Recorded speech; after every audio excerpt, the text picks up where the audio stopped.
بسم اللہ الرحمن الرحیم۔ دعا کی اہمیت اور دعا کی قبولیت کا ایک خاص وظیفہ۔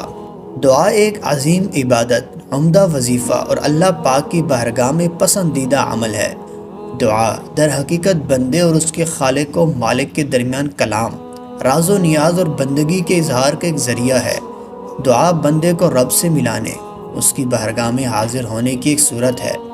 عام طور پر جو سکون اور راحت دعا کرنے سے حاصل ہوتی ہے وہ کسی اور عبادت میں حاصل نہیں ہوتی۔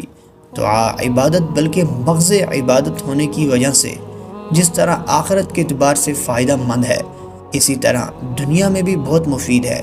مشکلوں، مصیبتوں، پریشانیوں اور بیماریوں سے چھٹکارے کے لیے دعا ایک اہم ذریعہ ہے۔ دعا کی قبولیت کے ایک خاص وظیفہ جو علماء کرام بزرگان دین بیان کرتے ہیں کہ جس سے لاکھوں لوگوں نے فائدہ پایا ہے۔ جو شخص اللہ تعالیٰ کا یہ نام یا سمیع 100 بار پڑھے، اول آخر کم از کم ایک بار کوئی سا درود پاک پڑھ لے اور وظیفے کے دوران کسی سے گفتگو نہ کرے، پھر اللہ پاک کی بارگاہ میں ہاتھ اٹھا کر دعا کرے گا، جو مانگے گا وہ پائے گا۔